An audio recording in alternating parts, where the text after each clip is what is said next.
বিশ্ববিদ্যালয়ের প্রথম দিন।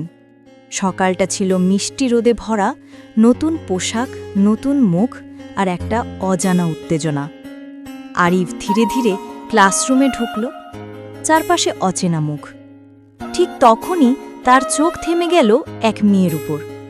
সাদা সালোয়ার কামিজ, খোলা চুল, চোখে এক অদ্ভুত শান্তি। মেয়েটার নাম মায়া। ওর হাসিটা এমন যেন কেউ অন্ধকার ঘরে আলো জ্বালিয়ে দিয়েছে। আরিফ তখনও বুঝতে পারেনি এই হাসি একদিন তার জীবনের দিকটাই বদলে দেবে। ক্লাসের পর সবাই যখন বেরিয়ে যাচ্ছিল তখন মায়া একটা বই ফেলে গেল। আরিফ নিচু হয়ে বইটা তুলে বলল, তোমার বইটা? মায়া একটু চমকে তাকিয়ে বলল, ও থ্যাংক ইউ। আরিফ একটু থেমে বলল, তোমার চোখে একরকম শান্তি আছে জানো? মায়া হেসে চলে গেল, কিন্তু সেই হাসিটাই যেন সারাদিন আরিফের চোখে ঘুরতে লাগল। দিনগুলো ধীরে ধীরে গড়াচ্ছিল। ক্লাস, ক্যান্টিন, লাইব্রেরি যেখানে যেত আরিফ যেন মায়ার ছায়া দেখতে পেত। ধীরে ধীরে কথাবার্তা বাড়তে লাগল। চায়ের কাপে গল্প, একসাথে নোট তৈরি, ছোট ছোট ঝগড়া। বন্ধুত্ব এমনভাবেই বেড়ে উঠছিল যেন দুজনের জীবনেরই একটা অভ্যাস হয়ে গেছে। একদিন বৃষ্টি পড়ছিল। সবাই ছুটে ক্লাসরুমে ঢুকে পড়ল, কিন্তু মায়া ভিজে যাচ্ছিল ছাতাভিং। আরিফ ছুটে গিয়ে নিজের ছাতে ধরল ওর মাথার উপর। মায়া তাকিয়ে হেসে বলল, তুমি না থাকলে আমি ভিজেই যেতাম। আরিফ উত্তর না দিল, শুধু বলল, তুমি ভিজলে মনে হয় আমার মন ভিজে যায়। সেদিন ওদের চোখে চোখ পড়েছিল। আরিফ প্রথমবার বুঝেছিল সে হারিয়ে যাচ্ছে মায়ার চোখের ভেতর। একদিন সন্ধ্যায় নদীর ধারে বসে ওরা কথা বলছিল। চারপাশে নিস্তব্ধতা, শুধু হালকা বাতাস আর ঢেনের শব্দ।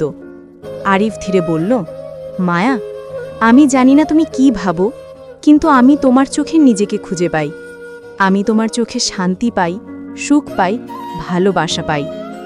মায়া একটু চুপ করে থাকল, তারপর বলল, তুমি জানো আরিফ, আমি ভয় পাই, ভালোবাসলে হারাতে হয়।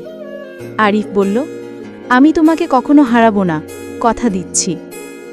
ওরা দুজনেই জানত না সময়ের নিয়ম কেউ বদলাতে পারে না। চতুর্থ বর্ষে এসে মায়ার বাবা মা ওর জন্য বিয়ে ঠিক করে ফেলে। ছেলেটা দেশের বাইরে থাকে, ভালো চাকরি করে। মায়া চোখে জল নিয়ে আরিফকে বলল, আমি পারছি না কিছু করতে। তুমি জানো আমি তোমাকে ভালোবাসি, কিন্তু বাবা মার কথার বাইরে যেতে পারবো না। আরিফ সেদিন কিছু বলেনি, শুধু চুপচাপ তাকিয়েছিল মায়ার দিকে, সেই চোখের দিকে যেখানে একসময় সে নিজেকে খুঁজে পেয়েছিল। সেই চোখ এখন কান্নায় ভিজে গেছে। সময় বয়ে গেল, 5 বছর পেরিয়ে গেছে। আরিফ এখন শহরের বড় এক সফটওয়্যার কোম্পানির প্রজেক্ট ম্যানেজার। বাইরে থেকে হাসি খুশি, ভেতরে এখনো শূন্যতা।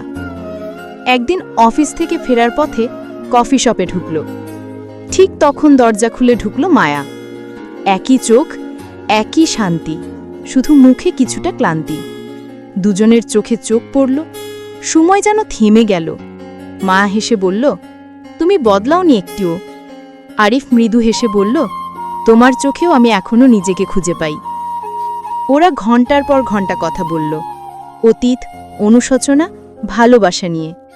মায়া বলল, আমি বিয়ে করিনি, পারিনি, হয়তো আমার মন এখনো তোমার কাছে আটকে আছে। আরিফের চোখ ভিজে উঠল। সেদিন নদীর ধারে আবার বসেছিল ওরা, অনেক বছর আগের মতো।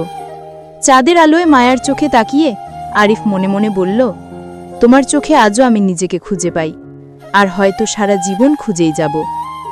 ভালোবাসা সবসময় মেলে না, কিন্তু কিছু ভালোবাসা সময়কেও হারিয়ে দেয়।